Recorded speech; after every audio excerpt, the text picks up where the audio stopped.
Hello, everybody. This panel is going to be in English because we have our guest who's English speaking. So thank you, everybody, for joining us tonight, and thank you for participating in Roadmap's conference. I hope you guys liked it and that you enjoyed it. We're going to continue our experience with the whole topic of product management through this panel. So as you know, this panel is going to be about the current state of product management in Serbia. And we have our wonderful guests that will help us to kind of clarify a few things and maybe answer some of your questions. So we have Nevena Sofranić, founder of Recrooit.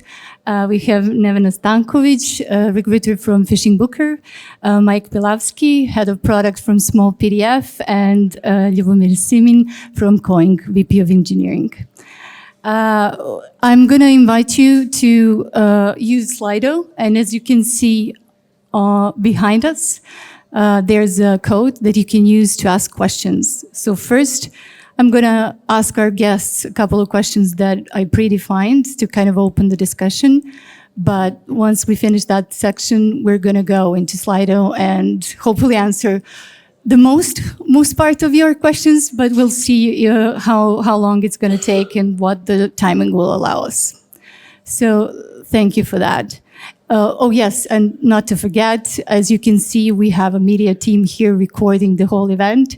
So there will be a recording of this whole panel afterwards. So thank you all for joining me. And as I said, so tonight, we're going to talk about kind of overview of product management in Serbia and kind of where we are at this moment. So in that sense, Nevena, since you're founder of both Omnes Group and Recruiter, you kind of have a good view and a pulse on the market today.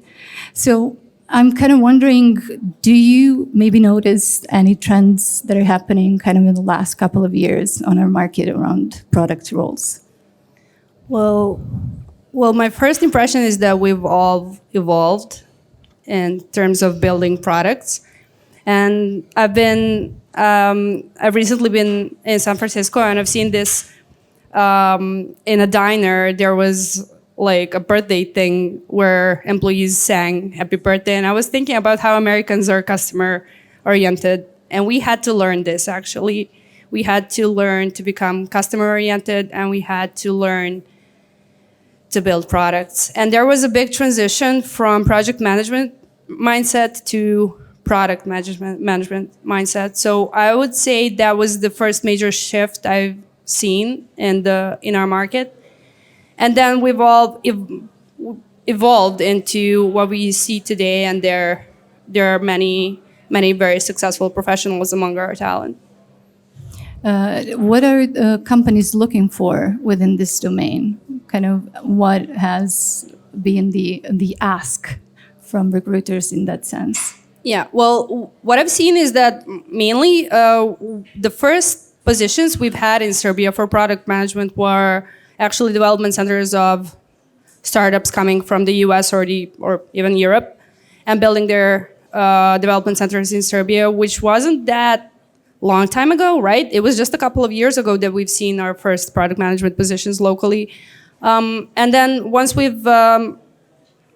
passed that, I'd say, what was the question again? I've lost my train of thought. No worries. So kind of what are the companies looking for within this type of roles?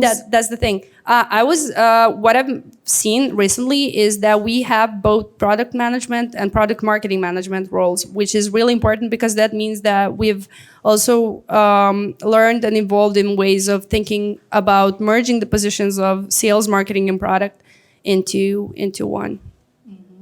And do you see the increase kind of in demand in that sense, the companies kind of the number of different roles within product that they're asking? It depends on the size. I don't think we're early in the product stage. As for the local products, I don't think we still have resources on hiring. I mean, you can never have enough of product managers, right? I would love to have a team of 50 product managers help me out with everything I have in mind. But then again, I don't think we still don't have the resources to do that. And eventually, I'd say that we're still stuck in that phase that we're building products that are not, I mean, there are some successful examples like sitting next to me. But I'd say that mostly the positions I've seen are coming from companies abroad. And how about the candidates and kind of the quality of candidates that are in our market?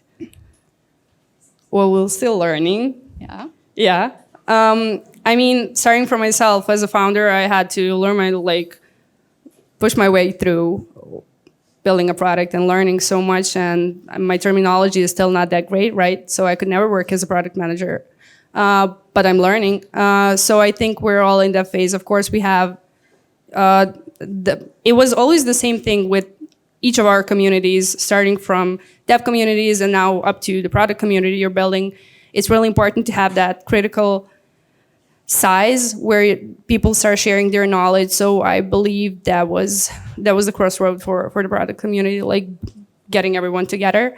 So in that terms, once we have resources and people to learn from, I think we do have good talent. Thank you so much. You're welcome. So if you can give that to Nevena, thank you.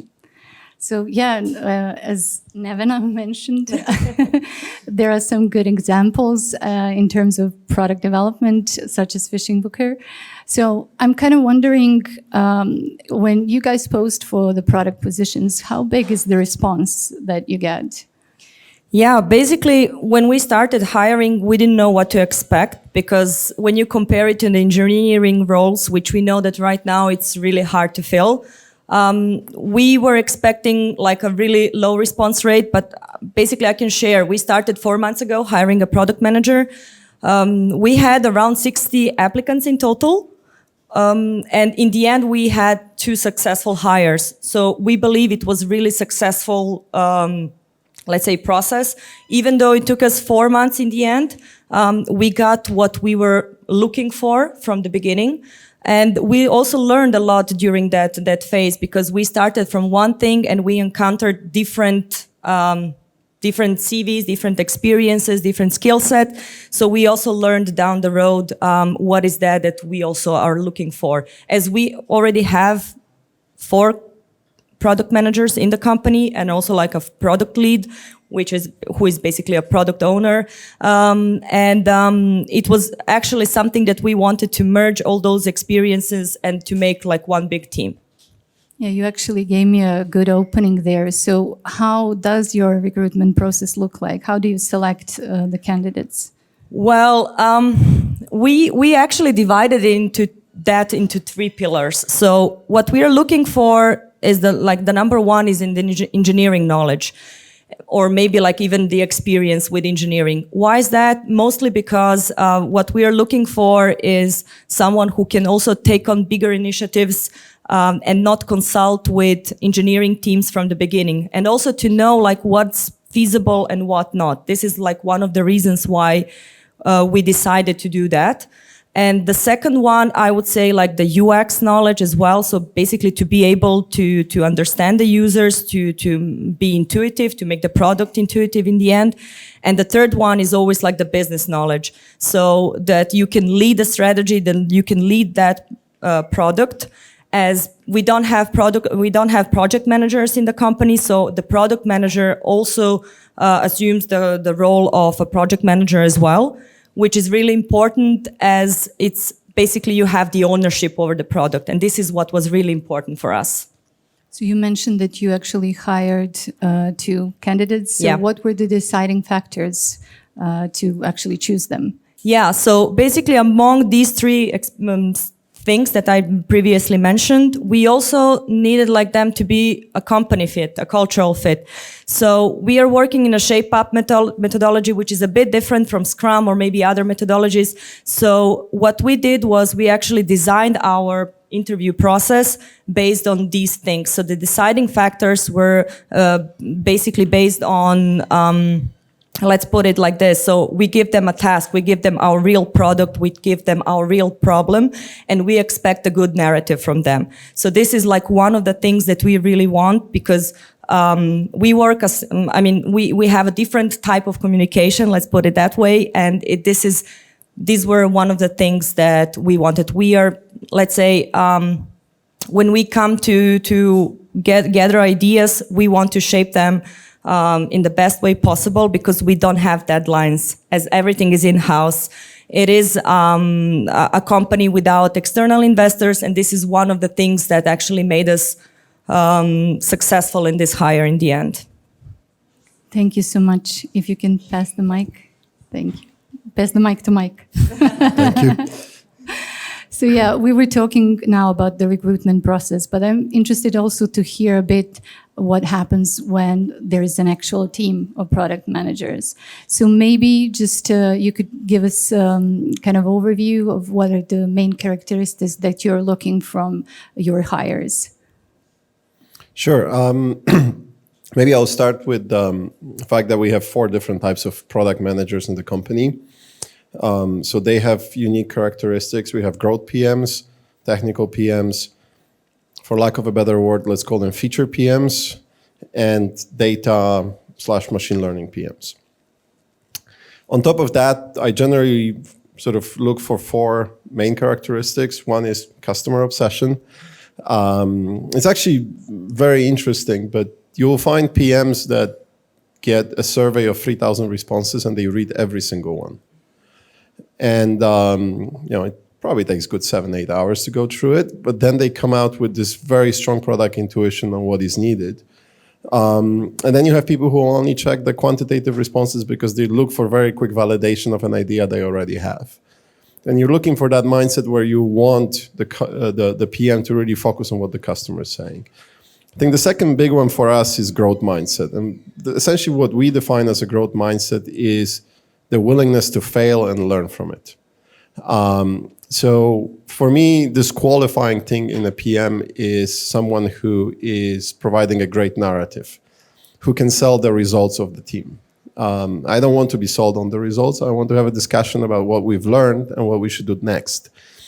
So there has to be a level of humbleness, and there has to be a level of introspection that the person has, and also confidence to essentially fail, because it's really hard to fail.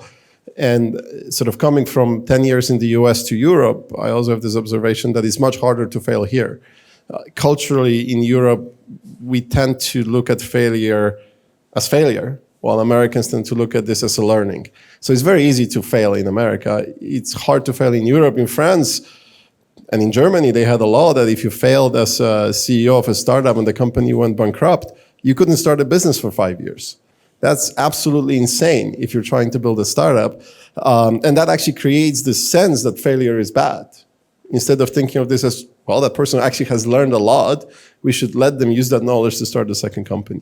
So this growth mindset is very important. The third one is really structure and thinking, sort of the ability to break down problems. Product problems are generally unstructured, and you really have to think about what is the driver, how to focus on it, what are sub-drivers, and so on. So that's sort of a very important component. And I would say the fourth one for us is grit, or this ability to just persevere. There's going to be a lot of failures in your life, and especially if you go in a function like growth PM. At some point of time, when you're already optimized your product, 70% of your experiments will be failures. And you might have a quarter when you come in and say, we've run 12 experiments and we failed every single one of them.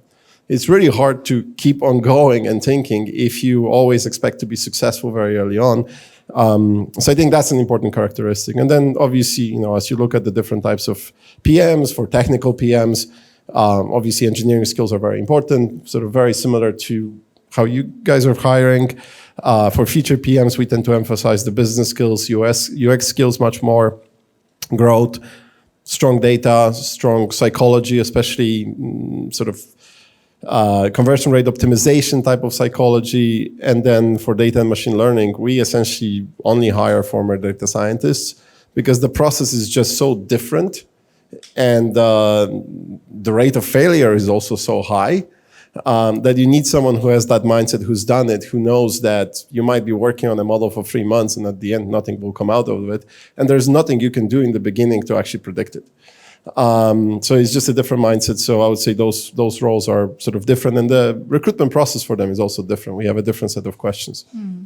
So taken into consideration that you just listed quite a long list of different characteristics, how do you actually develop your PMs? Yeah, that's a great question. And I think I would say maybe the first thing is we as a company are very opinionated about not hiring very junior people. It's a very conscious decision. We are extremely autonomous, so we actually want the teams to make all of their decisions on their own. Means defining the OKRs, defining roadmap, making prioritization decisions. And essentially, this is 10, 12 people that need to self-organize and decide where they want to go. What I found in my experience is that there are very rare cases where people with 2-3 years experience actually succeed in this environment, but it tends to be really rare. And from personal experience, I joined Typeform just after they tried to use the model from Valve called Holacracy, where essentially the entire company operates in a way that everyone can decide what they want to work on, and join those projects and focus on those projects. And that experiment completely failed for Typeform. Actually, half of the people decided to be on the beach. And it's Barcelona. I have no hard feelings about it. But before you make a decision to essentially create this kind of environment, you need to make sure that the people in that environment understand the responsibility that comes with that decision, because then taking away that responsibility is very damaging. So from our perspective, we mostly hire people, I would say, with 5-6 years of experience. And then we have internal coaching. Everyone on our team has access to Reforge, and they tend to take 3 courses per year on average to continue developing. We tend to do a lot of workshops where we learn together. We actually try to identify which PMs are good at what, so they can mentor others on those specific skills. And then the final thing is just growth through projects. So we essentially, I think now 70% of the company has their growth plans defined with sort of a 10-year horizon in mind. So people come in and say, okay, in 10 years, I would actually want to run my own startup. And then the take is not what skills they necessarily need for their next promotion, but what is their career path that takes them towards running a startup in the future, and how we should build essentially the entire development process for them, which also might mean that they will switch roles. And for example, at some point of time, switch from being a PM to being a salesperson, because they really have to hone those skills. Or, in our case, a data scientist switched to a PM and a UX researcher switched to a PM, because both of them wanted to become founders in the future, and they felt like they don't have enough business understanding, they don't have ability to manage larger projects and so on. Thank you. You have a lot of international experience. So how do you feel that Serbian PMs compare to kind of global PMs at the moment? I would say it's really a question of numbers, because you will find probably the same distribution in terms of quality here as you will find in the US. In the US, you're going to have probably 1,000 times more applicants, but a lot of them will be really, really bad. So it doesn't really change if you're looking for a top talent. You're still going to go through X number of interviews. And in the US, I think our ratio of people interviewed at least on one interview to hires on the PM side were roughly 1 to 70. And that's already screened resumes and so on. This is after the first interview. So, product is a very interesting domain, because also your job really changes from company to company. Every company has very different requirements and different personalities fit. It's much easier as an engineer to move between companies. Of course, the stack can change, but it's easier to transition, at least in my experience, from C to Go, let's say, than it is to transition from being a TPM to being a feature PM, and the requirements that come with it. So I think it's also important to really understand what your strengths are if you're looking for and apply to companies that actually your strengths will be also strengths in that company. Thank you so much. If you can, yeah, thank you. So one other company that we have here that is our own and has their own product or products, COING. So I'm kind of interested to understand a bit better from the engineering perspective. So you guys started from growing yourself software, and then at some point you decided to introduce product roles. So when was that moment for you? Well, we were always, as a company, wanted to have our own products and to launch our products, but the reality is that many products fail, and as I said before, so it is a matter of finding your niche or finding your angle or finding your place amongst the people that want to use your product. And so after we successfully launched Clockify, we found ourselves with a successful product that a lot of people use, and then suddenly started asking questions that we couldn't answer because we weren't answering them before. When you have a project with a lot of people working on a project that are accustomed to working on a project, they have the technical know-how, they have the organizational know-how to build that project. But when the project becomes a product, then you're left with a lot of skills and that you don't have, and information that you cannot supply to your customers. So people are asking, are we going to implement a certain feature, or what the roadmap will be, and what will be the possibilities of the product, and some kind of long-term questions that we simply couldn't answer because we, as engineers, were used to thinking it as a challenge, so it's in the engineering terms. So developers love to build features, and if you ask them, can we build a feature X, they're already halfway there. They have plans on how to build something and how to implement it, what be the most efficient way or the best way or whatever. But they cannot decide whether or not to build a feature. They just, it's not their expertise. And so we found ourselves in a position where we simply couldn't know what is the best next step, what feature would bring value, and what feature we want to build and not can build, because we can build anything, right? So that's when we just felt that we just need a role, somebody to own that product, to know what the future will be, to have to make an informed decision on what features we want and why do we want them and what value it brings to us as a company and to our users and customers, etc. So basically, we found ourselves with the launched product. Basically, at that point, it was a product because it was being used and it was bringing value, and we desperately needed those kinds of expertise. So I'd say, like for every startup, as soon as you have a product, you already need to have a product team. So probably start a little bit earlier. And with our other products that we've launched in the meantime, we already have those resources because we built them with Clockify, and we added them way sooner there. So like in the beginning, you're always trying to build an MVP, and you're rushing through the development process to have something, because we will still need a product to manage it. But the sooner you introduce product managers in your development process and thought and release planning, the more value it will bring to you. Yeah, thank you. So that kind of covers the value that PMs bring to the company and to business. But what kind of value do PMs bring to engineering teams? Do they bring value? Yeah, well, they bring a lot of confidence, because developers don't like to be responsible for those kinds of decisions of whether we're bringing some feature out or which feature is more important and brings more value, and to whom.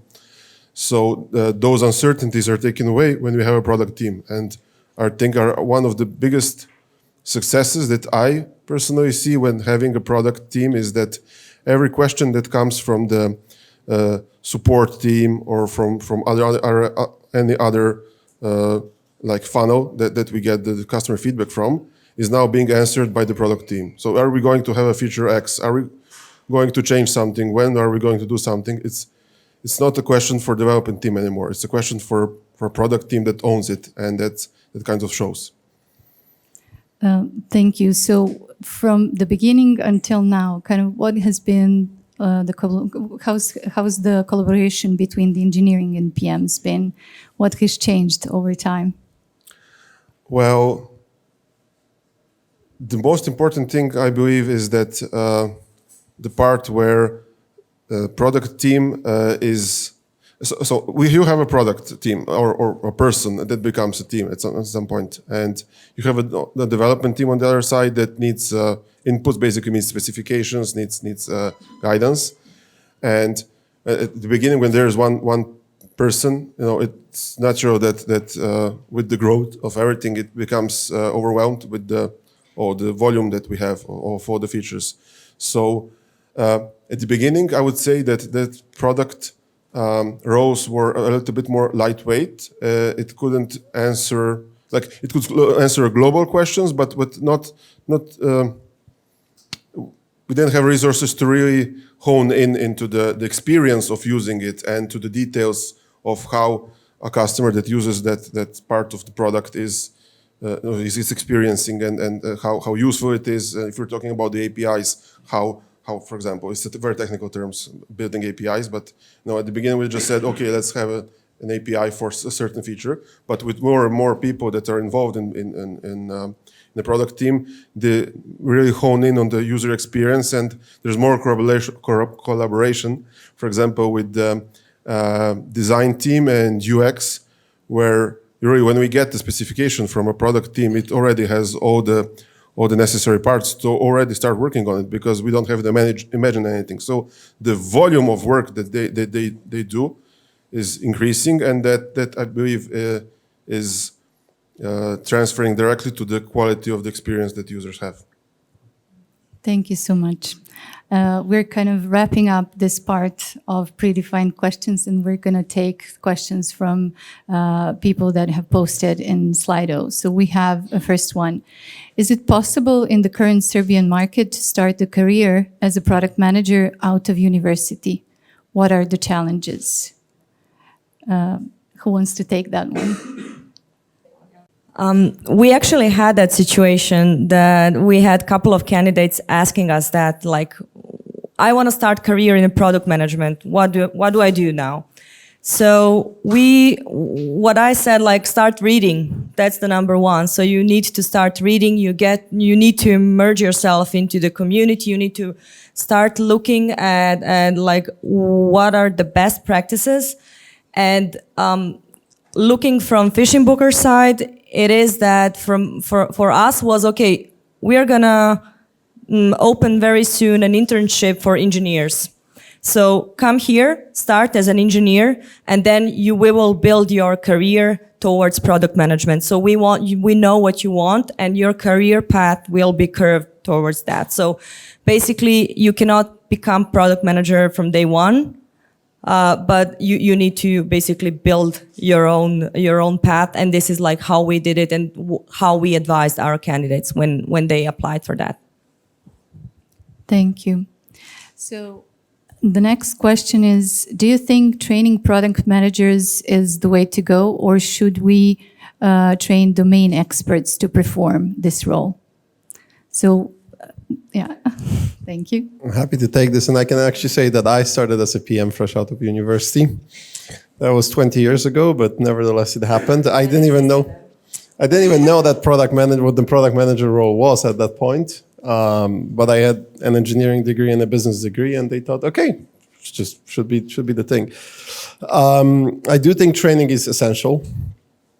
I would say, first of all, you need to set your own path and train yourself. So that's kind of the first thing. I would say that 90% of candidates I, for example, see for PMs never read a book on how to interview as a PM.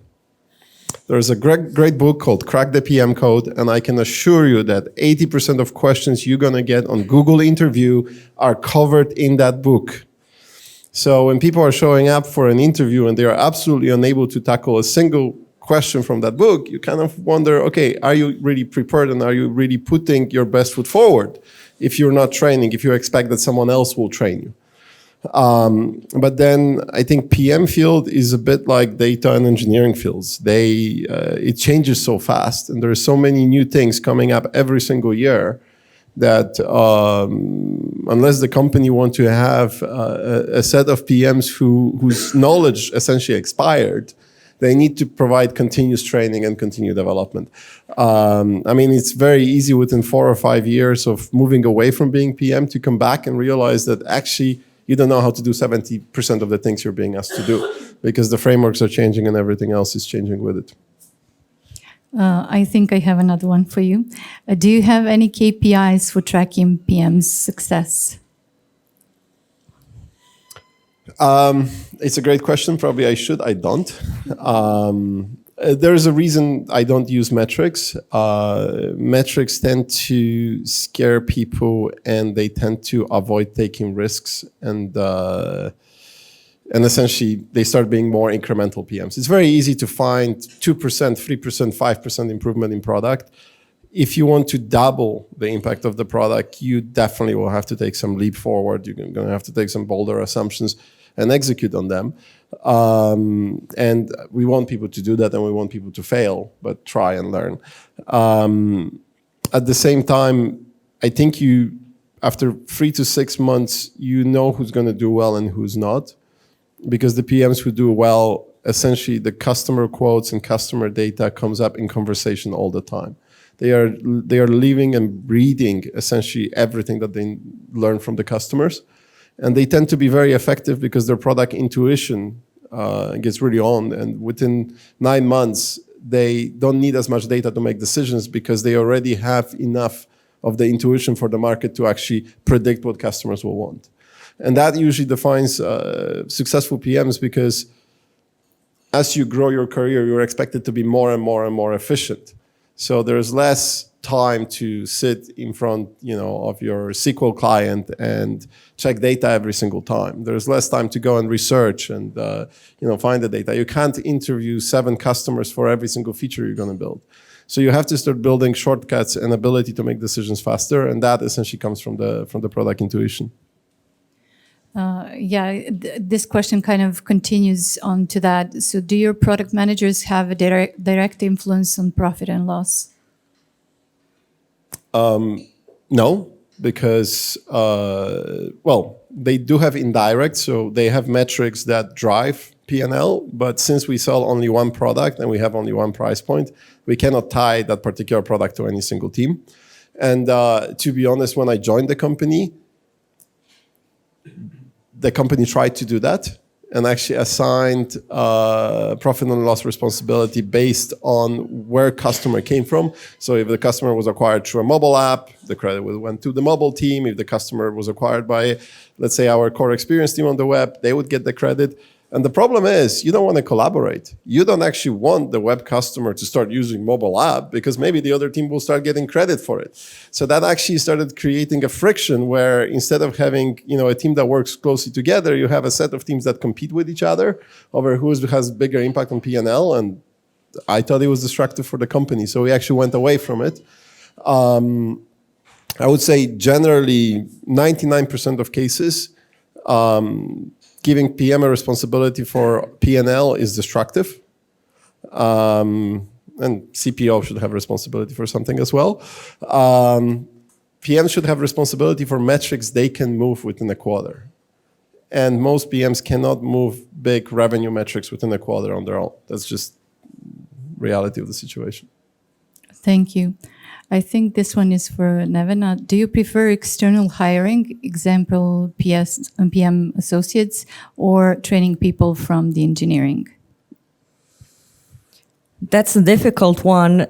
We don't have any specific preference in that case. What I can say is that we had external hiring for all of our PMs. And basically because we were always looking for people with a certain experience in basically building a product so that they have have had before kind of an ownership of the product, or that they have made a kind of any type of the impact on the product. So not that they have been just the project managers or maybe like leading, but basically leading that and creating that roadmap. So this is one of the reasons why we actually always went with people who already had certain product management experience. And right now, I think that we are in position that from now on, like building also like new add-ons and also like a new product, this is something that we are also considering. But actually, like now, like knowing our engineering teams, I have no idea that anyone is actually interested into becoming a PM. They all have an impact on the product. They all have an impact because we are separated in 4 different product teams. So every team is taking care of a certain part of the product. So they are also like are experiencing not the same, of course, and it will never be the same because they cannot work on the discovery all the time as our PMs are doing, but they are also experience that kind of development. Thank you.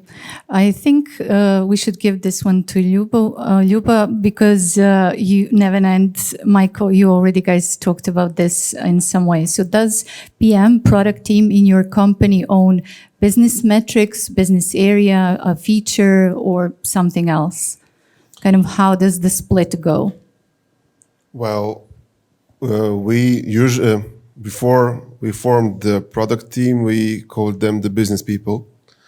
And still of us still do. So for developers, that distinction is not very clear. And they are simply the guys people that give you the detailed requirements, and also are there to as a knowledge base about all the features that we've built.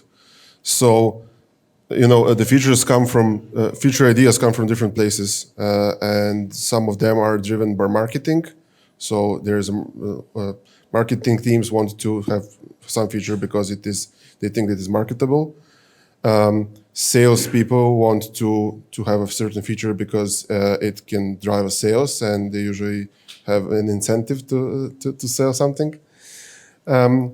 We have support team that works with receives a lot of feedback from users, and it's not always positive. So some features that are really needed are that pressure kind of goes down. So there are many venues through which the new features simply form.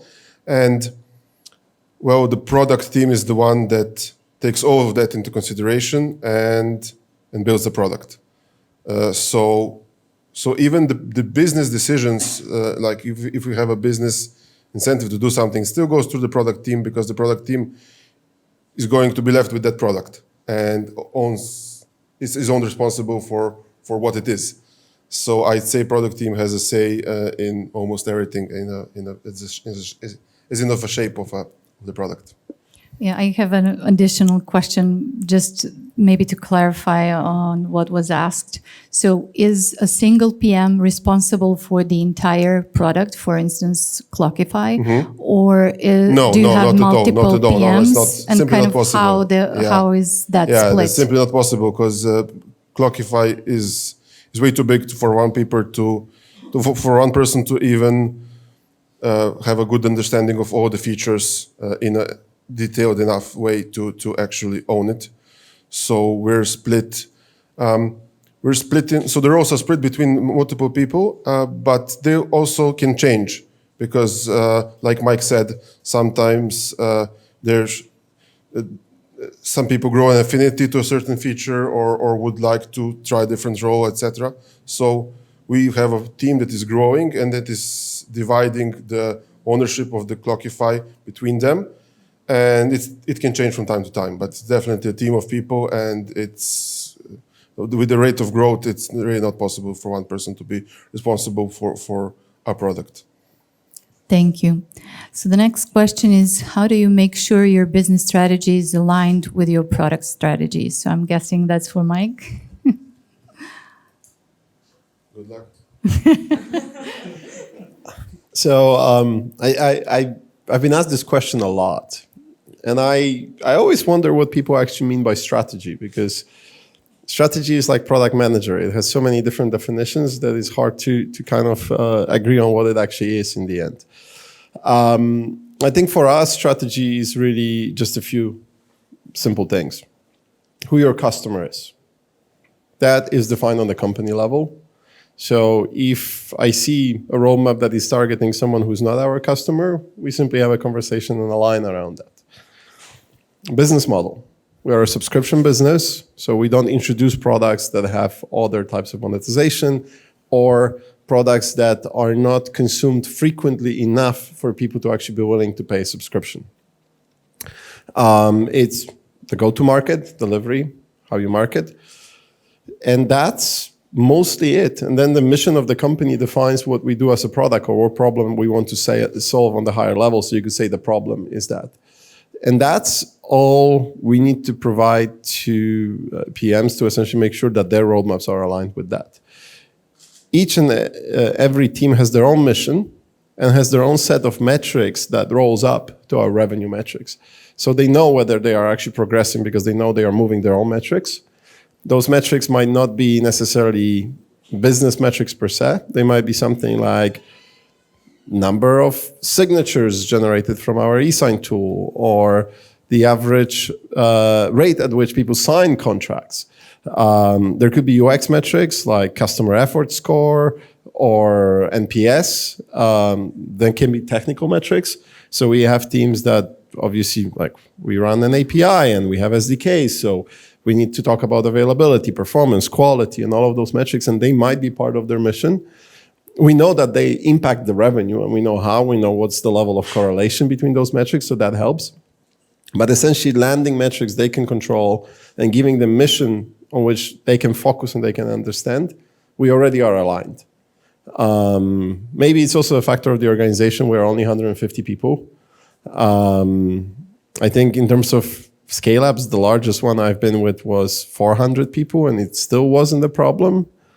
When I was at Nokia, we spent more time aligning than actually building anything. That's one of the reasons why I left. So we spend essentially 60% of the time ensuring that what we work on is part of the strategy. I don't know how to solve it in a 60,000 people company.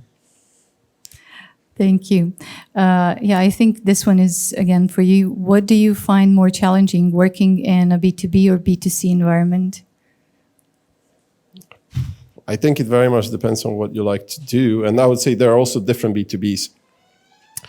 I think I personally did not like working in B2B enterprise, simply because I like playing with data, and you can have 200 customers and you can call every single one of them. So there's no point of ever looking at data. I mean, your data is essentially the phone and you pick up and call or you travel.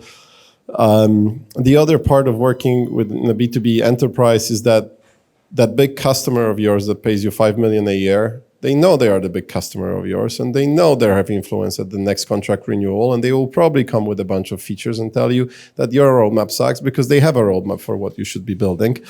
And they will use essentially the thread of churning as a way to get the leverage. So a lot of product in enterprise, from my perspective, is really negotiating with customers and teaching them to give you their problems, not their features, which I find personally less maybe fun, but I know a lot of people really enjoy that part of product management. I think the more you go with the size of the audience, the more freedom you have from the roadmap perspective. You're not making commitments to 50 million people on the next feature. And if, 5,000 of them don't come back because you didn't build what you want, that's okay. So from driving platform and strategy, you have much more freedom. And then there's sort of this in the middle, mid-market SMB, where you're trying to build some level of influence on the roadmap from customers, but not strong enough that they can actually drive you in a different direction. So yeah, the answer is I like B2C because I like data. But if I really enjoyed traveling around and meeting with executives, I would really love B2B enterprise. Thank you. So next one is for Nevena. Can you share more about your PM hiring success rate in terms measured by your company. So for instance, out of all the PMs you hired, how many stayed for more than 2 years? All of them. So yeah, basically all of them are here. Some of them are here from the beginning, and all the others are still here and not planning to leave yet.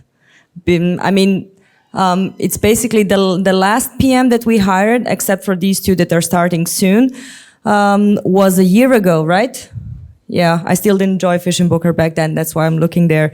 And basically, we hired him as a senior product manager. He's getting towards a head of product. So yeah, none of them left yet. Thank you. So this one is for Nevena. In a startup, as a founder, in a startup, when do you think is the right time to have someone own product management role versus founder doing it? Yeah, I actually had a question for Mike as well about like building. You can answer this one and then you can ask Mike. B2B vs B2C, and then there's marketplace where, yeah. Well, I'm not sure I do have an answer to that question. What I've seen as an external recruiter in this industry is that when company comes to a size of 50 people, that's when they usually bring in their first official product managers, and then they build from there. But it's really hard. What I've also seen as an external recruiter is that it's really hard for founders to let go of the product. And as a founder? And it's extremely hard to let go of the product, yeah. Thank you.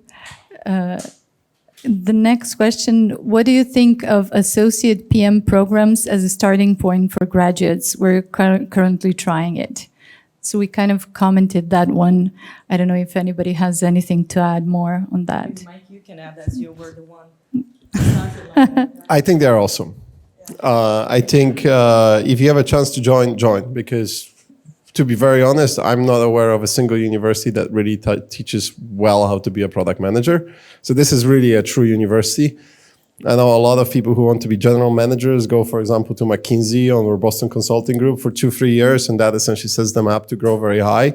So if you can join a company that has a strong associate PM program, that's probably the best thing you can do early on in your career. And Nevena, I'm very curious of your question. But I want to say something else. As there are actually no shortcuts here. I know that people want to hear from us that it's the same thing with junior DevOps. There is no such a thing, you know. You need to start like from the scratch. And my point of view here is start from sales. This is where you're going to pick up the communication skills you're going to need throughout this process. So if you're looking to get into product, either design or sales is where you go to. Sorry? So there is a shortcut. Yeah. Well, it's not a shortcut, actually. You're going to bust your ass to get, sorry for my language, but yeah, you're gonna have to work really hard to get there before you learn, you know. So I don't think we can give them what they want to hear. Thank you. What would you point out as the biggest pros and cons of the PM role? So I'm guessing that's the obvious one. Yeah. I mean, there's a lot of jokes about PMs. I mean, what do you do with an engineer who can't code? You promote them to be a PM, right? And you can, yeah, and you can essentially, you know, go on like, how do you pay a PM? With a MasterCard, because they love to take credit for everything. And I think as you kind of go in your career, that's going to be quite often something. I think the point is it's a role that is very unique because you're kind of the face of a team in some respect, but you're actually also very useless. Let's be very honest. I've run teams with no PMs because some engineers were interested in running some of the organizational part of the team. Product designers were really good at writing specs. Data scientists were really good at checking the data and justifying prioritization. And the team said, well, we don't need a PM. We actually find it that we all, between us, have the skills necessary and we enjoy those parts of work, so we will not necessarily hire a PM. And then you have PMs who can do all of those things, and they are annoying enough to step on everyone's toes because, I'm going to write my model in Python, and maybe I'm going to do a little bit of design in Figma, annoying my product designer, and then I'm going to look at your code review and have a conversation about the architecture. And then, so I think it's a job that is not well defined. And if you want to define the role yourself and you want to have sort of an opportunity to really move between different responsibilities and try different responsibilities, and you love learning a lot, then that's a good role for you. I think for some reason, product management became this very cool thing, like 15 years ago. I mean, the reason is probably Google and the program for PMs at Google, and PMs are truly someone special at Google. All of my friends who work for Google who are not PMs are usually annoyed with their PM because they are given much more credit and much more opportunity to make decisions. But that's not the case in every company. For example, in our company, PMs don't make decisions. In our company, PM actually has to have approval from engineering manager, from data scientist, and from product designer before they can actually submit something as a decision, and it's a collective decision. The pro, it pays well. I can tell you, it actually pays very well. In many markets, it pays slightly better than engineers. We usually have designers who complain that they do a lot about product and they don't get paid as much as PMs. Second thing is you often get to take those decisions. So if you like the responsibility, if you like the authority that comes with it, that's also fun. I don't think, actually, what I think is a drawback is you actually do not build the product.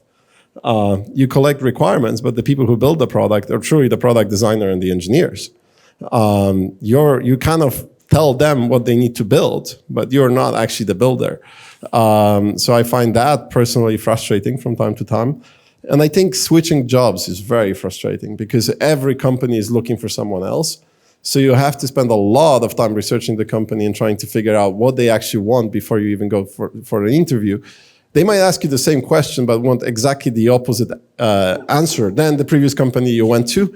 And you need to know that in advance. And I think that's probably the hardest part of the role. Yeah. So what's the next cool thing in product management? I don't know if that's the next cool thing. I feel like It's already a thing, yeah. Yeah, it's just not here. So, but does it mean that AI creates products like designs? So the good news is AI first going to kill all the engineering jobs before it kills the product manager job. So because someone has to tell AI what to write, so that's kind of the positive. And it already kills the design job with DALL-E. So that's kind of, maybe the bad news is 20 years from now, none of us will have a job. Everything will be done by AI, but One product manager. yeah. But I think what you find, like the next big thing, it very much depends on the industry, right? If you work in SaaS, everyone talks about product-led growth. It's like every other post on LinkedIn I see starts with product-led growth, right? Which essentially means sales do not have anything to say because we start with product, we recruit through product, and then when the person is ready to sign up, we only then hand it over to sales, so they are like the last mile. They just have to convince the customer to do the sale after the customer tried the product. That's a big change. I think AI is big, not necessarily from the perspective it was 5 or 6 years ago, which was we all had to build our own models. It's big because all the models are already there, and it's kind of becomes like Lego blocks. It's much easier to assemble and generate value, so you don't really have this huge 2-year, 3-year long projects. I started in mobile advertising in 2012, and we were building our first regression model. It took us, I think, 7 months before that model actually was working and serving ads. Right now, I can build a model like that on my own in a day. So that really changed the AI. I think part of it, which made it much more accessible. What I find to be most exciting about product right now on the B2B side is that we are finally requiring consumer-grade user experience in everything that we build. I am really tired of Adobe's products and Microsoft Word and, I can name quite a few. I wouldn't even touch anything from Oracle. So I find it really nice that, right now I'm getting products and I'm not getting, a book of 500 pages and a course that takes 3 months to learn how to use it. But they're actually built so I can get value in about, 5-10 minutes. But then it's actually extremely difficult from user experience perspective. And that's why I also see that the role of a product designer becomes much more significant than it was maybe 5 or 10 years ago. And I'm actually very excited also about the evolution of the product designer role. Just for a moment, skip 2 questions because I have a really interesting one. So how can you know that you're not a fit for a PM role? So who wants to take this one? I might share an anecdote, not about PM, but at some point of time in my career, I was asked a few times if I would like to apply for a role as a CEO. And I have to say, I had this feeling that I would be a horrible CEO. But you hear it a few times from different people and you're thinking, maybe I'm wrong. Maybe I actually would make a good CEO. So I designed an A/B test for myself and I worked for 2 years as a COO. Why COO? Because as a COO, I can actually quit. And as a CEO, I cannot, right? You can't leave a company after 2 years. No investor will give you money next time. But as a COO, it's kind of okay. So I joined Typeform as a COO. I ran everything from sales, marketing, customer success, to a bit of data and machine learning. Just to learn after 2 years that I really, really don't like it. And then I came to Small PDF to go back to what I like. And I think to some extent, it's extremely hard to predict whether you're going to like it. So give it a try. You might give it a try simply by participating in a small project with a few other enthusiasts and building a little bit of a product on the side. It doesn't have to be a real job. But give it some practical try. Don't just read a book and say, okay, that sounds interesting or that sounds extremely boring. Because the job is very different than what the book says. So, yeah. Does anyone else wants to take a try at this question? Yeah, I can also try. Oh, yeah. So I also have one anecdote. Basically, I wanted to become a requirements engineer. It happened like a couple of years ago. I studied philology, so I have no idea. I have no knowledge about engineering. But actually, while recruiting for engineering roles, I found out that, oh my God, requirements engineering is so awesome. Like you collect things and then you do this and then you do that.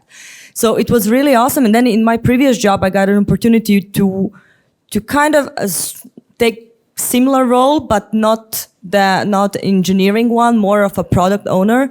And I was super happy that I tried it out. And right now I think that I might be a fit for a requirements engineer, but I just need to have a technical degree, just like a couple of years of studying. And when it comes to that, I would always say that maybe it's the curiosity that should basically take you and lead you towards that.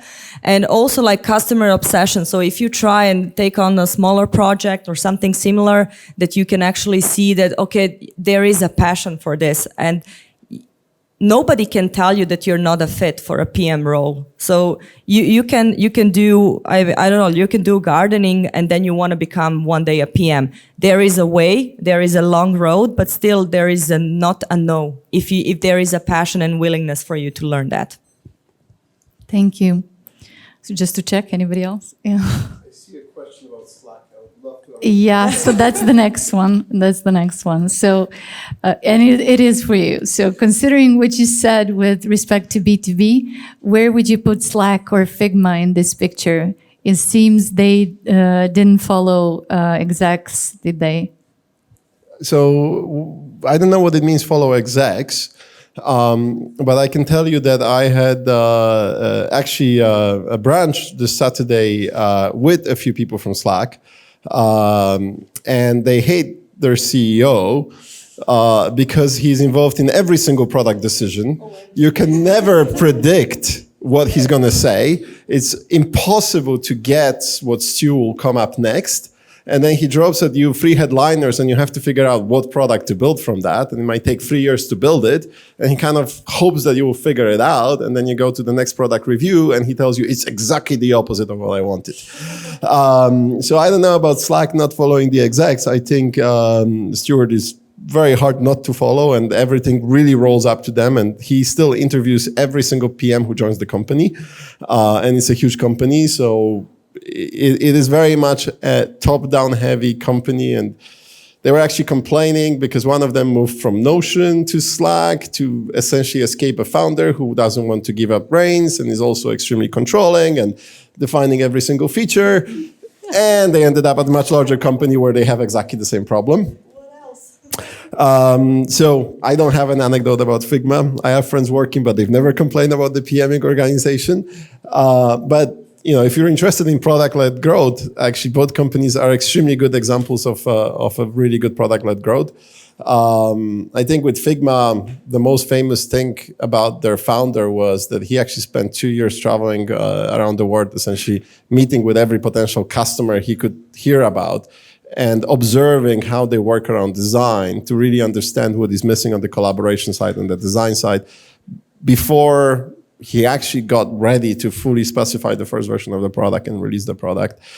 And Stuart as well. Both are very customer obsessed, which is really good thing, but then very customer obsessed people tend to have very strong opinions about what should be built, which usually is not great for autonomy of the PMs. Thank you. So next question, which books, courses do you recommend? So I would actually give this one to Nevena because No, I'm going to leave it up to Mike because But your recent one and newbie to the PM role, so I'm guessing you're kind of a fresh take on what you have experienced and kind of what you have learned and where have you learned from? Well, from all the resources you've sent me, pretty much, to be honest. But okay.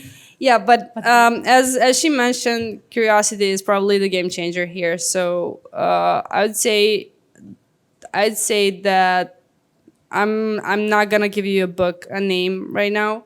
What did the trick for me was talking to other product managers actually, and I've seen a couple of faces here that we talked online. And thank you, because that's where I got my help from. It's totally different jumping into, from my perspective, I came from a totally different background and then I jumped into product management. Product building, that is, not product management, because we're a really small team. And what really helped me was learning from other people's experiences. Like, on top of my head, I had like all these methodologies like on how to do research, but I never put my hands on it, like, I could have failed big time if I hadn't talked to other product managers. So I would say that start with the community and then build your way up from there. And then I'm going to leave up to Mike to tell you about the books. Well, so first of all, I heard from Anna about product faculty today. I haven't tried it, but you like it a lot, so I think... It's new. I'll give my review once it's finished. Okay. But sounds very exciting. I think on the courses side, I've been using Reforge for a very long time. They started in growth. Now they expanded to product management. You have a lot of CPOs and CEOs of startups creating content. And I would say 90% of the content is very valuable. It's actually, I found the first course that I found to be so-so, but that's pretty good out of, I think, 12 or 15. If you're learning to be a PM, I think there's a book called 7 Essential Skills for PM. I think it's like 800 pages.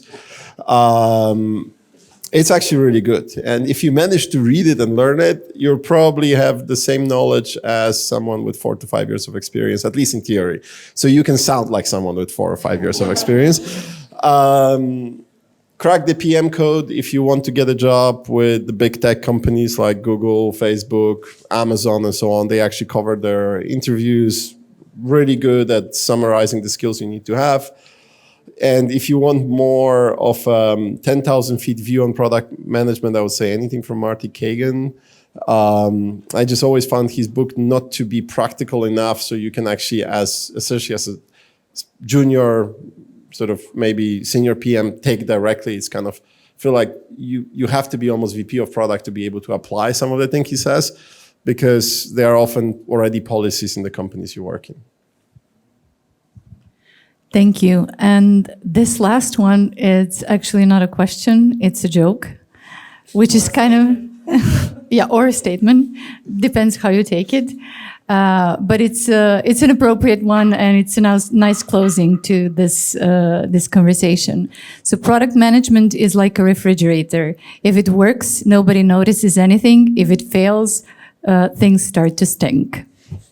So thank you for today, and thank you for being here and participating in our panel. And thank you to everybody who was asking questions. I think we managed to answer all of them. And yes, feel free to stick around. We're going to be here until 9. So thank you.